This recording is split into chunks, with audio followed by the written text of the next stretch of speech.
Welcome to Sips with Scrubs, a nurse podcast where we talk about the good, bad, and ugly of being a nurse. I am your host, Nurse Laney. If you are new here, welcome. If you are coming back, welcome back, you guys. Today is another solo episode, so it's just me and you guys chit chatting, shooting the, you know.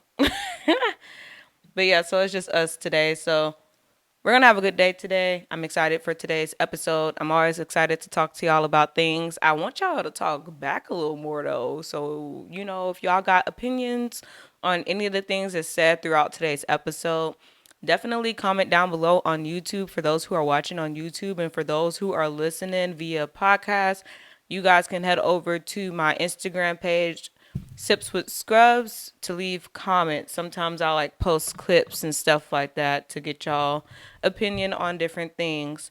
So today we're going to be sipping on water.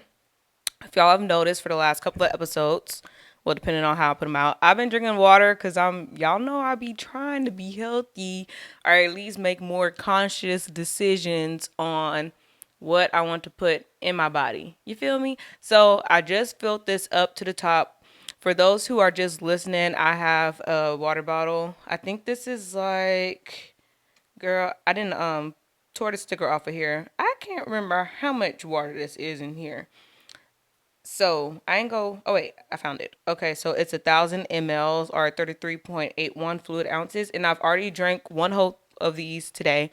So I filled it back up to the top. So now we're working from the top. So the top little phrase says parched AF for those who can't see and for those who listening. So that's where we at right now. And low key, I am parched AF. So we'll see by the end of the episode where we end up on this water bottle. The other little things that it say on here is 321 skull, and I don't know what that means. SCULL. I don't know what that is. The other one is halfway there. The next one is CEO of H2O. And then the next one is refill and repeat. So right now we parched AF. All right. So y'all pour a glass of wine, champagne, whatever y'all want to sip on throughout today's episode. And we're going to get into it.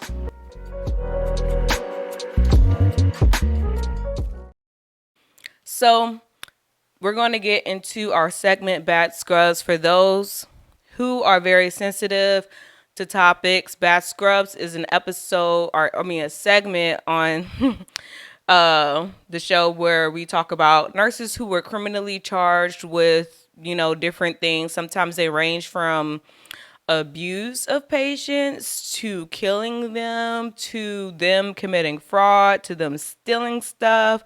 So if this ain't for you, go ahead and skip ahead. So this is your trigger warning. And then for those who are, I wouldn't even say extremely sensitive because I feel like we should all be kind of sensitive to this. But I like to get into this type of stuff because I'll be wanting to know what's going on and why people be getting fired. And then also just to know, like, highlight some things, good, bad, and ugly, right? So today's bad scrub is James Geoffrey Griffin, and it does deal with child abuse and things like that. So y'all know, if y'all that's not for y'all, skip ahead and meet us at the next segment. And then for those who are like me, who's a little interested in true crime type of stuff, y'all could just stick with me and we're about to get into the bad scrubs. So I didn't actually read this ahead of time. Well, I always skim through them, but like ahead of talking about this with y'all. So if it's not pieced together well, that's that. So I'm just kind of reading the news article to you guys just as is. So like I said, the bad scrub for today's episode is James Geoffrey Griffin. And he was a nurse, apparently worked on a children ward for almost 2 years. And the problem with this is that the hospital in Tasmania failed to escalate allegations and rumors of abuse during investigations. And okay, let's go for it. So it says an inquiry into child sexual abuse has been told of catastrophic failures in Lawston General Hospital handling of complaints and concerns about Griffin. So the nurse actually ended up committing, so he actually unalived himself. So he's no longer with us. But so now the focus is more so on the hospital who didn't I guess, escalate fast enough or didn't, act fast enough against these claims that he had against him. So, like I said, I'm just going to read the article as is and then we could piece it together towards the end of it. So it says Director of Medical Services Peter Renshaw conceded the hospital was misleading in a briefing sent to the relevant government department head after Griffin's death. In November 2019, briefing said the hospital had not received any complaints from patients or families about Griffin that would warrant a code of conduct investigation or notifications to regulators or police. During questioning on Thursday, Dr. Renshaw said he was at the time aware of an allegation Griffin had abused a 12-year-old former patient outside of the hospital. He also said he believed a corridor rumor relating to a hospital staffer being abused by Griffin as a child. When asked if that level of information should have been included in the briefing, Dr. Renshaw said he understood the department was taking the lead on investigations. At the time, the hospital was rife with rumor, he said. It was just one of those situations where the amount of information was pretty much overwhelming. Hospital Human Resources Manager James Billinger denied there had been a cover-up attempt. Mr. Billinger was in October 2019 made aware of an abuse disclosure made to the hospital in 2011 against Griffin by Kylie Pern. Miss Pern, who worked alongside Griffin, disclosed to Hospital Human Resources in 2011 she had been abused by Griffin as a child. So this is 8 years later. Mr. Billinger said Ms. Pern's disclosure wasn't included in the briefing or in a subsequent internal review or in information provided to the Australian Nursing and Midwifery Federation or State Integrity Commission. My involvement may not have been adequate. Cover-up implies there was an intent, he said. That's true. There is not an intent to bury it. I accept more should have been done. The inquiry has previously been told Mr. Billinger may have been at the meeting with Ms. Pern in 2011. He claims to have no recollection of the meeting. The inquiry was read an email Mr. Billinger sent to a former colleague the night before he gave evidence at an earlier June hearing that signed off with "We Fought as One." Dr. Renshaw, who has been at the hospital for decades, was also asked about the alleged rape of an 11-year-old girl by a male doctor in 2001. He said it was unlikely to have occurred because of the hospital layout. Stephen Eyre, chief of the hospital from 2004 to 2008, indicated he didn't launch an investigation into a historical child sexual abuse claim because he believed the matter was too old. Dr. Eyre handled a complaint in 2005 made by Ben Felton, who alleged he was sexually assaulted by a practitioner in 1989. I had the information. There was no police information that we were able to use. There was no other information that was able to be found, he said. It would be the verbal recollection, etc., of people from 1989, essentially.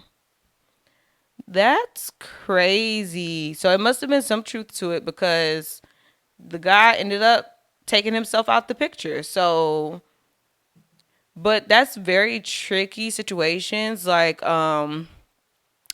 with abuse and things of that nature, because it's kind of like things have to be done within a certain time frame in order for it to be collected as evidence. And then at that point it's kind of like he say she say type of thing, and then there's no way of actually, you know what's the word, like, not solidifying, but there's no way of like making sure like that's what happened because no evidence was collected at the time.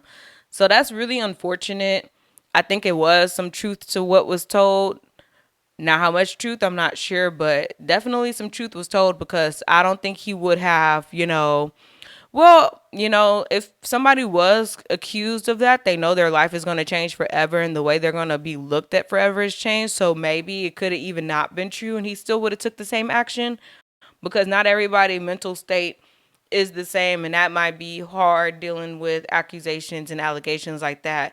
So I don't know, but that's crazy. So that's our bad scrubs for today's episode, and now we are going to get into what would Lainey do. So today on What Will Lainey Do, the person asks, does anyone feel like they make great money but are not so great savers? Almost as if your money goes just as quickly as you get it. So I can't relate to this, to be honest. Like, I was talking to my husband the other day. I'm like, I'm really good at budgeting, like, really good. And I don't know if it's in part to do with like I'm good with math, so I'm good at budgeting, and then I'm also already good at planning and organizing, so all that goes together. So that could be a couple of the reasons why I am good at it. So I can't relate to like spending money as fast as I get it or not being a great saver. So what I usually do at the top of every year for the last couple of years, I like have a goal or like it's like what are we trying to do this year? What are we trying to accomplish? Like big purchases and things like that, and what's the steps to get there, sort of thing. So for me, I kind of like divvy it up month by month and then kind of try to allot money for each thing that I would like to do. Or if it's something more of a short term type of goal, like in 4 months, we're going on vacation and it costs this much. Okay, how much do I need by then? So I just divide like the amount and then I try to see if it's feasible. And then I try to see, like, okay, out of each check, how much do I have to put towards that in order to accomplish it? So I kind of do mine like that. So to me, that's pretty straightforward. And it makes it very easy. It doesn't make it seem like I'm spending a lot of money at a time because then it'll come out to be maybe like a couple of $100s per check that I'm setting aside towards something. And then also, I have multiple savings account. I have like an emergency savings, which some financial advisors, like when I was looking on YouTube at one point, because I just like to hear how different people do different things with their budget.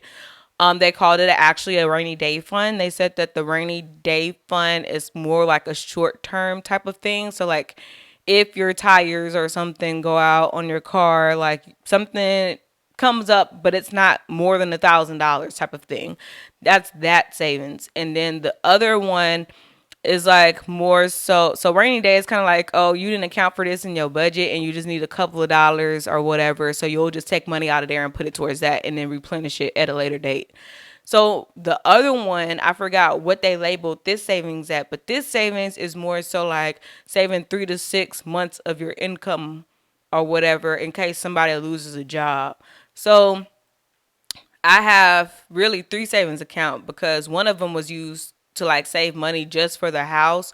So that I don't really need that no more, but I still got a couple of thousands of dollars in that account just because. So I kind of like use it as like another, if we need money, we got it type of thing, but I'm not really trying to spend it. And then my other savings is more so like the baby fund at this point.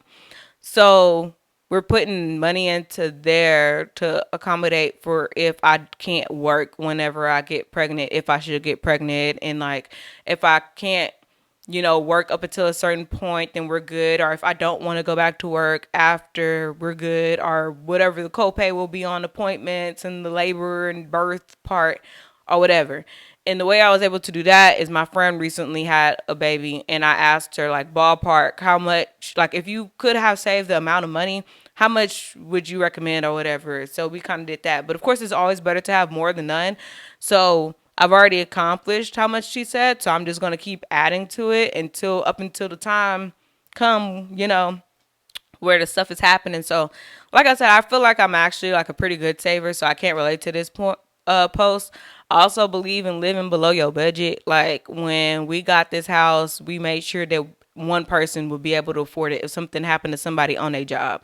And like things could be tight, but like we eat like we do extra stuff. You know what I'm saying? It's just like the lifestyle we live, things can be cut down so that we can get by, on bare minimum if the time should ever happen or whatever. And if worst case scenario, worst come to worst, we'll just downsize and like sell the house, if it's ever really that serious. But hopefully it'll never get to that point. But I feel like we kind of like thought ahead on several things on like what if scenarios and how we would address it.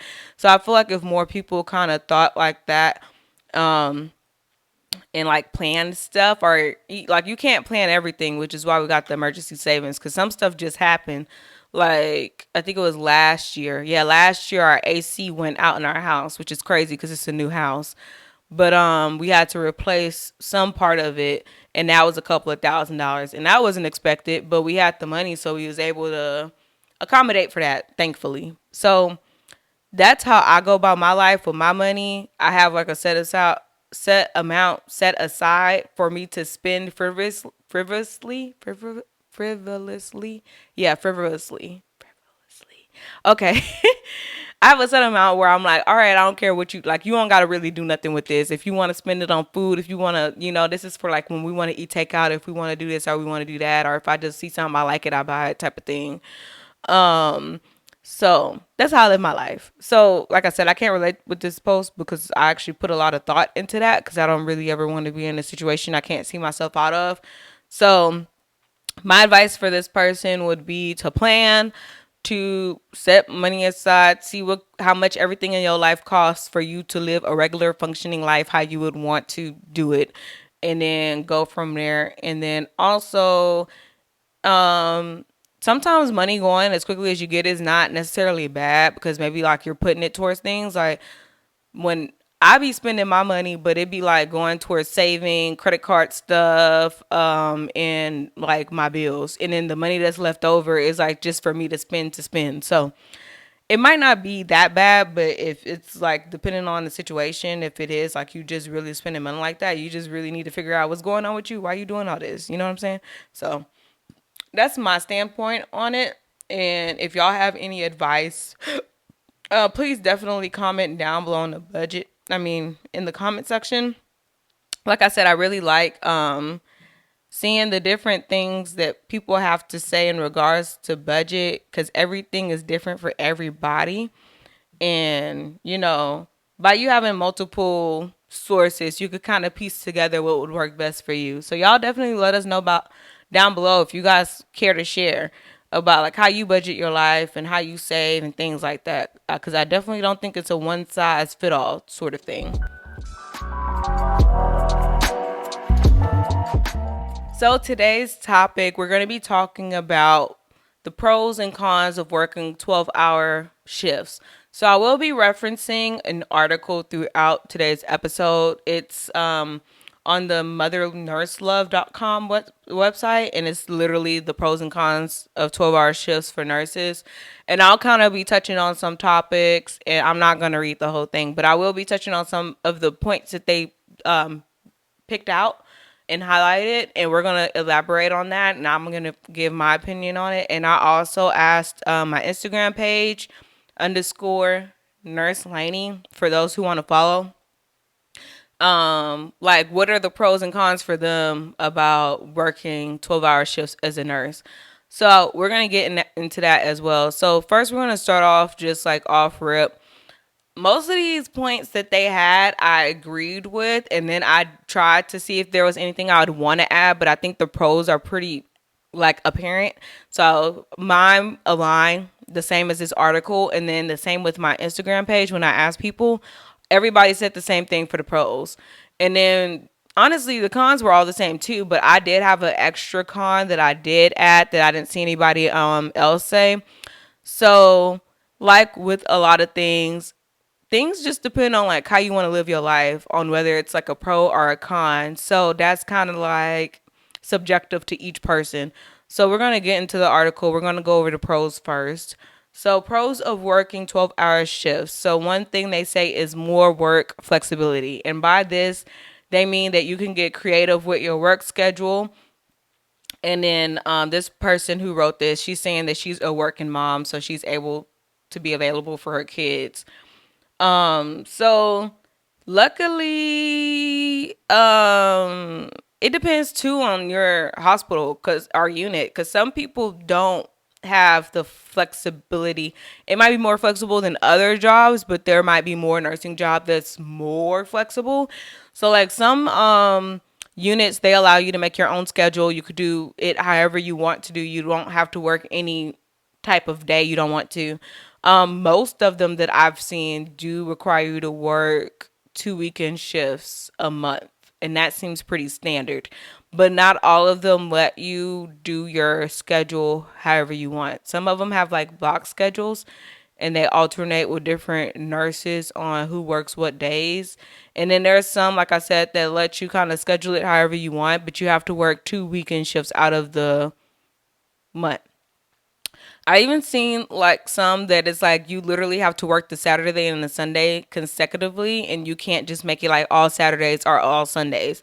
Honestly, to that point with schedules and stuff, as long as it's like balanced, as far as like there's not a lot of people working on one day and on another day there's not a lot of people not working. Like, I don't see what the issue is. Like, why does it matter if I decide I want to work with this person every day or whatever, you know?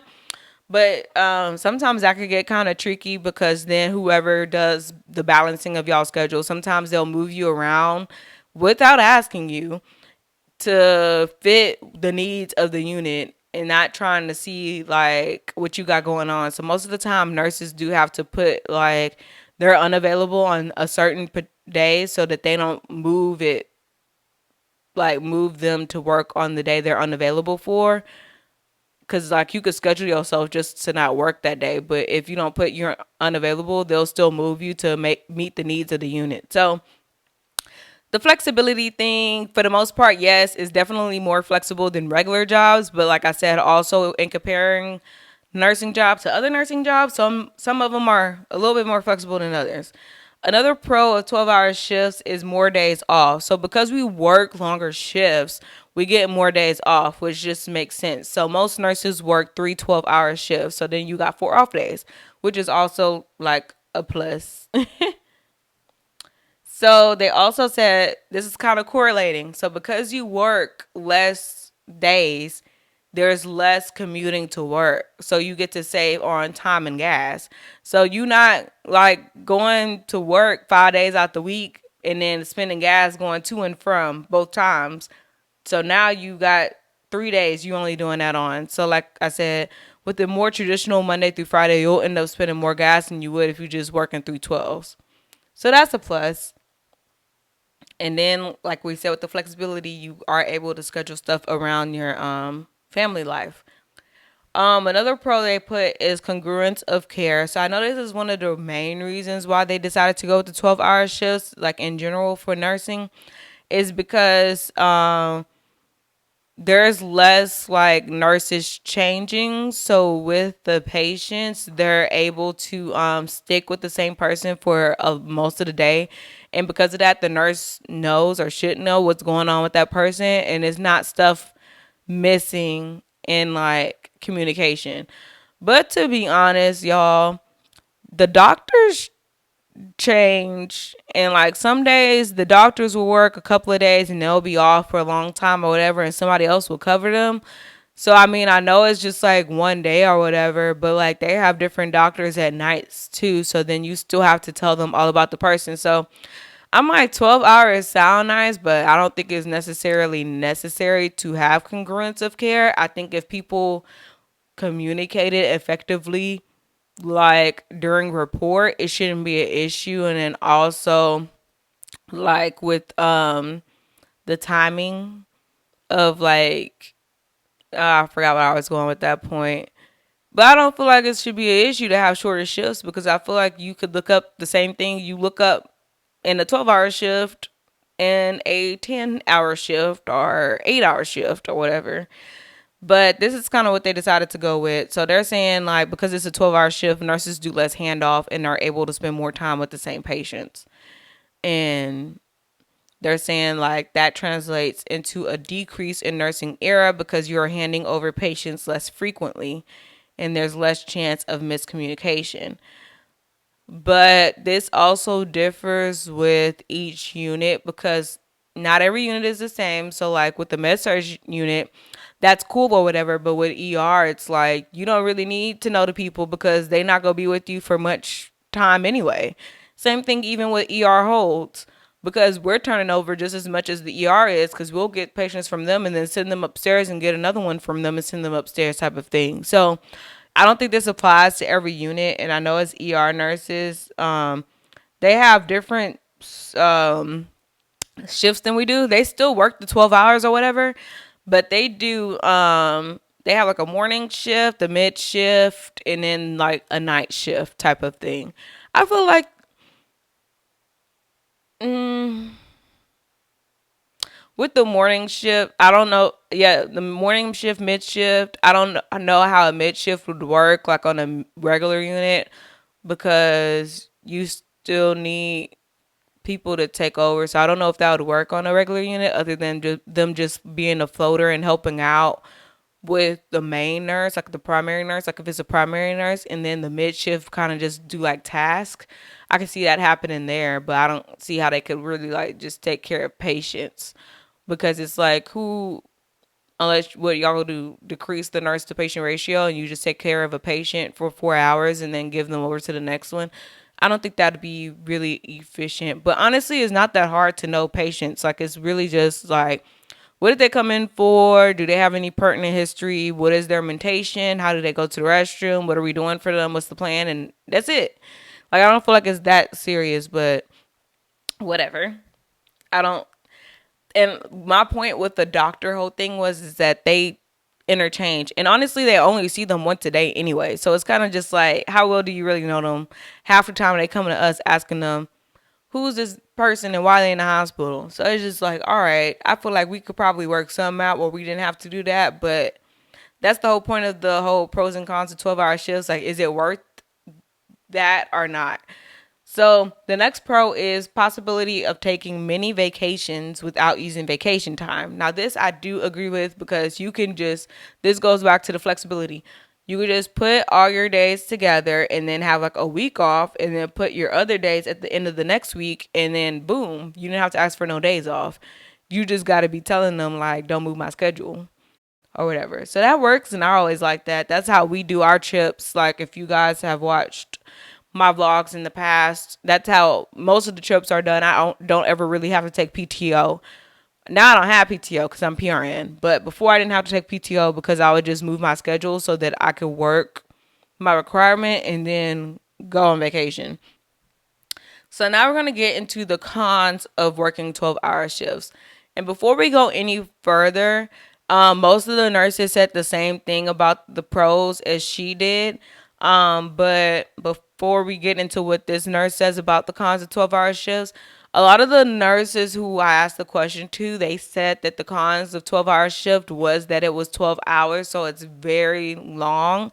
And also you have to deal with BS longer. So say for instance, like on a regular unit, you got a patient you don't really care for, y'all don't really vibe or whatever. You got to put up with that for the whole 12 hours. And it's kind of like, yikes.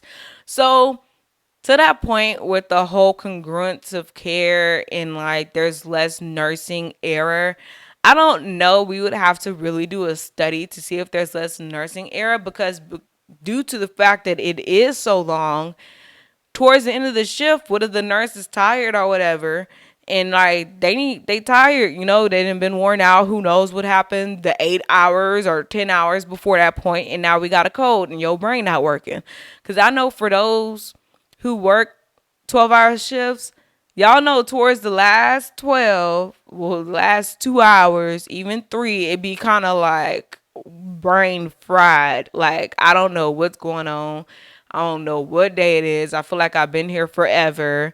I need a nap and all of the things. And then some nurses don't even get real breaks. So it's kind of like, I don't know if that point can stand, because the shift is so long. It also can lend to patient error, well, nurse error. So I'm like, a study really has to be done to like see which one is the better alternative in regards to that. Because like I said, I know for myself, especially when I work nights, the last couple of hours, man, I'd be tired. Giving a report would be a hassle, because I'm like, I need to go to bed immediately and then I have to drive home. So I'm like, I'm not so sure about that. So the cons that this nurse lists on her article is, she said it may put a nurse's health at risk. So she's saying that by the end of the 12-hour shift, her back's hurting, her feet is hurting, and it's because we don't have time to rest at work. And if she's lucky, she's able to sit down in the chart, and not all the time you're able to do that. And if you're looking to do this long term, it can, you know, what's it called? Not escalate, but it can like compound. So like your back been hurting for 20 years type of thing. Now you got a back injury like that. So she was saying that there's this nurse she knows that's been a nurse 25 years and now she has a permanent limp because like you don't have time to like recover physically. So I do agree with that point.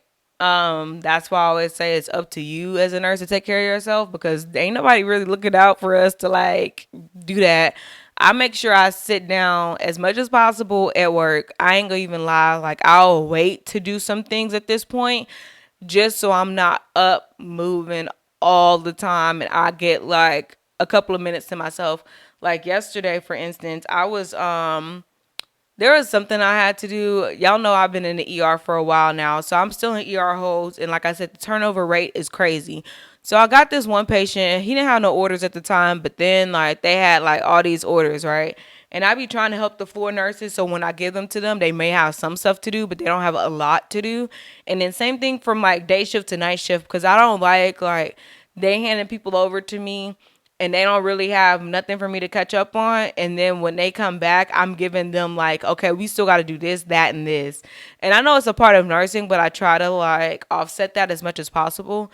So I was saying that to say this guy, he didn't have any orders. And as soon as I got him, they put in like 25 orders on him, no lie. And then it was kind of like, ultrasound renal, ultrasound abdominal paracentesis, blood cultures, PT, INR, fibrinogen, CMP. That's like some of the chest x-ray. That's some of the stuff they ordered. They ordered all his home meds. So it was kind of like how you normally would get an admission on the floor, like, but except for normally the blood cultures are done in the ER. So I don't know why they hadn't been done up until the point that I got him, but well, because they didn't put an order in for it. Why? I don't know. But anyway, y'all know that takes time because like blood cultures is like 2 sets. We don't know how good this man veins are. And then come to find out they weren't the greatest because then he had been NPO since the day before. So now he's a little bit dehydrated. The veins are flat and I'm trying my best, right? So I only was able to get 1 set and then the other labs. But like I said, shoot, it was just a lot to do. And then I had got another new patient. And before I got that, like I was getting multiple patients at the same time. So once I finished up with that, I went to sit down and I was like, I need to sit for like 5 minutes and then like I'll go to the next one. And that wasn't just like for physical, recovery too. It was more like mental as well because it was just like I was dealing with them, trying to get what I needed to get done, answer their questions, be patient while answering them. So it's like, not coming off a certain way.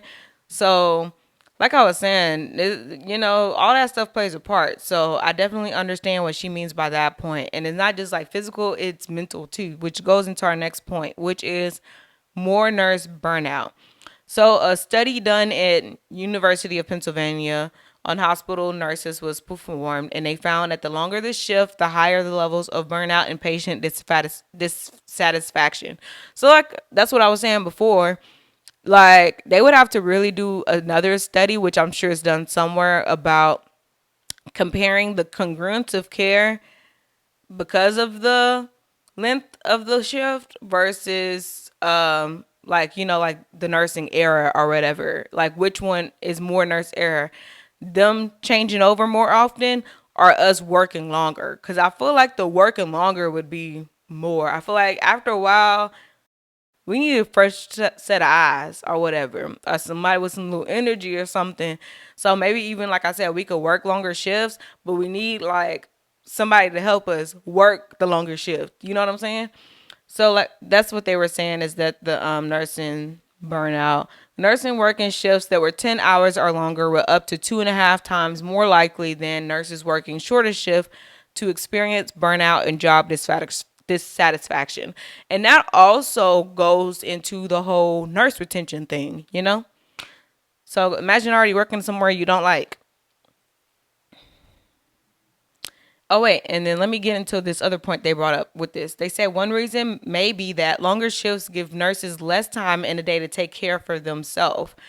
And that was actually my con that I had, was that there's less time to decompress after a shift because we work long shifts. So say somebody died, which is likely to happen. you got to come back to work the next day. And it's already hard enough because you have to still get through that work day. So don't let the death or the cold or the rapid be at the beginning or middle of the shift, because now you still got four other people to take care of, and you got to get through the rest of the shift. And then you got to come back the next day. So that's very, very, very, very challenging. And on top of that, I've had it where Kelsey has shared with me before that she'll be at a point where she feels like she needs like a break, and she'll ask like, "Hey, I know I'm supposed to go back tomorrow, come back tomorrow, but my day was really tough. Is there a possibility for me to be able to move my shift for tomorrow to another day?" And they say no. So I don't know what's the deal with that. I feel like if as a charge nurse, if there's not a shortage tomorrow, even if it is, I'll try to work it out and be like, yeah, just come on this day and see, and I'll try to see if somebody else can work on that day, or they'll pull from somebody. But the whole point is that they're probably going to call in anyway, so you'd rather them just work later in the week if they're up to it. But I don't know what the whole deal with that is. I've never really asked anybody, so if y'all can understand why would you tell a nurse no to that point, definitely let me know down in the comments. Like, I've charged before, but I've not been a permanent charge, so maybe there is a rationale. But if there is a rationale, I feel like that should be disclosed, because that would make it easier to understand for the nurse you're talking to. But I don't see no harm in it, because they're probably just going to end up calling in anyway if you don't go ahead and just move the shift. And that's really all the cons.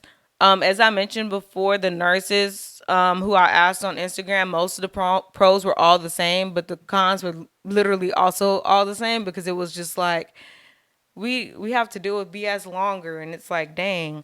So that's where we're at. If y'all have anything to add to that list, definitely comment down below so that I can know and have thoughts about it and things of that nature.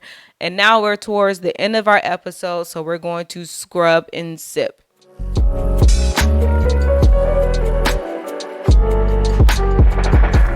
All right, so this week we're going to scrub. Drum roll, please. I don't know. Let me think. Let me meditate. Let me think. I don't know. I don't know. Okay, I know. We're going to scrub micromanaging charge nurses. I haven't dealt with one in a very long time, and since I've been in ER holds, like, the people have become familiar with me. And one thing people always say about me is like, dang, Lainey, you're such an independent nurse, I don't ever have to worry about you. And I'm like, nope, you don't. I'm very vocal. I'm like, if I need help, I will let you know. Trust me. If I feel like something's going wrong, you will hear about it. But other than that, I really like to go sight unseen. Like, let me do my own thing. The things will get done, and just leave me alone. Okay. So this charge nurse, this is her in general, but also she doesn't know me. So this is also part of it. She was like a new charge nurse down there. So at this point, the staff nurses have been working that unit longer than she's been there by far, because she just started working there. She's not new to charging, but new to charging that unit, and it's a very unique unit. So she's trying to get her own handle on things, as well as telling us what to do. So I can't remember this, like, the occasion, like what the scenario was when she was trying to tell me what to do. But whatever she was telling me what to do, I had already done it. And then she was kind of like, okay, can you do this or can you do that? And I'm like, look, I'm not one of them people. If I ask somebody to do something, I'll give them some time, and then I'll follow up and be like, hey, were you able to do this? And then if they say no, I'd be like, okay, well, can you do it? I don't go back and ask people 2 minutes after they were supposed to do something, did they do it? Like, give the person a chance or the opportunity to even get to what you said to do in the first place. Yeah, she's not like that. She'll have you do something and then, like, keep following up. Like, did you do it? Did you do it? Did you do it? And it's like, girl, give the people a chance to respond. I'm not the only one. It's not just an action on my part. I have to ask somebody else to do something. And I think it might have been dealing with the doctor. I can't remember. And then the doctor has to respond. Like, what you want me to do? Message him 3 times every time you think about it? Like, nah. So I'm scrubbing that because that was fairly annoying. It wasn't like too bad of a situation with me, but I know she's been rubbing a lot of people wrong so far. But if it ever gets to a point with me, I speak on my situation. I learned that a lot in nursing. I speak up for myself. If the other people are okay with dealing with that, then that's them, right? So, and we're all adults. You need to learn how to speak up for yourself. So I'll tell them if it's something wrong with me. I'll tell her like, hey, I appreciate you following up, but I got it from here. Thanks. But it hasn't had to happen yet. But I still don't like that. So we're scrubbing that for this week. And then we're sipping to, I think, working less and making more. Cheers. That was part of the reason why I took this job to begin with, is because of the amount of pay raise it was. I don't have to work as much as I was. Now, if I want to work more, I can, but I don't have to. And I love that for me. So we're going to sip to that. Y'all let me know down below what y'all are celebrating this week. As y'all can see, I done made it past the skull or whatever. Remember y'all said I didn't know what SCULL. I'm gonna look it up after this. Um, is so we're like no, not even halfway. It's close to halfway between the skull and the halfway there. So that's good progress for me. Hopefully you guys enjoyed today's episode. I look forward to talking to you guys next week. I'll see you then. Bye.